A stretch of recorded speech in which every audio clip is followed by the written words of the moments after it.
Well, I'm sorry that John Rentoul has hung up, because I would have liked to have engaged him on some of the points that he made.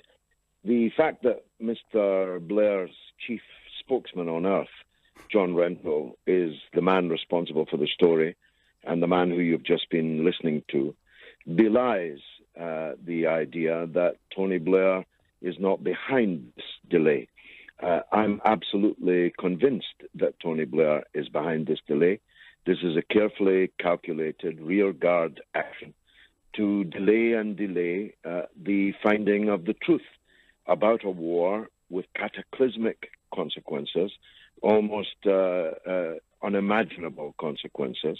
Not just, I'm talking about the 1 million dead, but the many more who are dying and will die now as a direct result of the extremism that the war begat.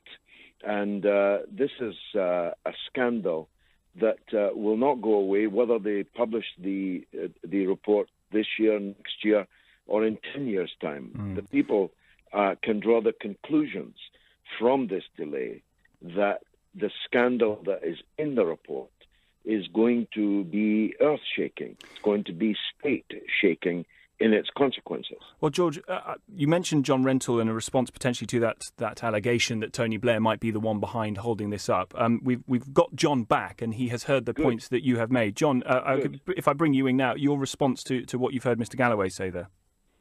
Well, I'm sorry you introduced him as the chairman of Stop the War, because, I mean, the Stop the War campaign is very far from wanting to stop wars that it supports. Why don't you deal George with Galloway? Well, let's remember that George Galloway was expelled from the Labour Party not because he wanted to stop the war, but because he wanted to fight it on the other side. Meanwhile, claiming that there was a million dead is just wild exaggeration.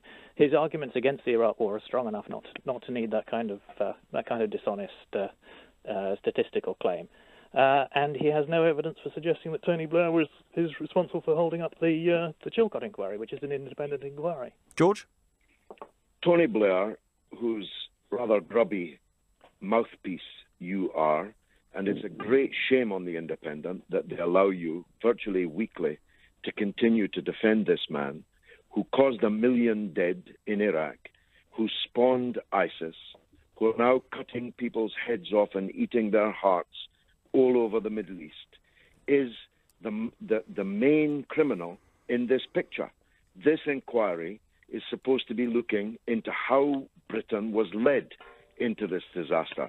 It was led into it by Tony Blair. He's the one who should end up on trial in jail as a result of this disaster. How many dead people does it take for a British Prime Minister to have to be held to account, to face the music? And how many new dead is it going to take before John Rentoul stops this broken record defending this indefensible individual? John, do you feel that you are defending Tony Blair? Because to be quite honest, I can't see anything in your piece today which suggests that there's a defence there. Well, no. I mean, I was trying to, in that article to report what's happening fairly and objectively. But in my role as a commentator, yes, I have defended Tony Blair against some of the outrageous things that George Galloway says.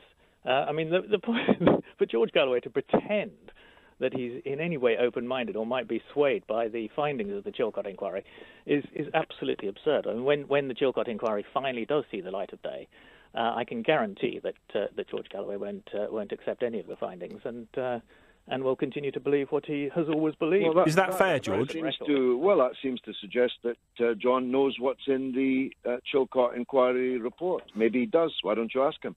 John? Well, no, of course I don't. But one thing one thing that I know that isn't in it, George, is the suggestion that Tony Blair lied to Parliament when he was making the case to take military action against Saddam Hussein. George, if the inquiry does come back and it finds actually that the decisions made to go into Iraq, even though they were based on false intelligence, were at the time justifiable, would your view change? Tom, don't lose sight of the point that's just been made. John John Rentoul said that I will not accept any, he said, of the conclusions of the Chilcott Inquiry. That seems to suggest that he knows what those conclusions are. Now, that's George, it suggests that I know what your views are and that they're completely unreasonable. Well, but that suggests that you know that Chilcott isn't going to come down on any of the points that I and the Stop the War Coalition are making. That's quite a revealing statement.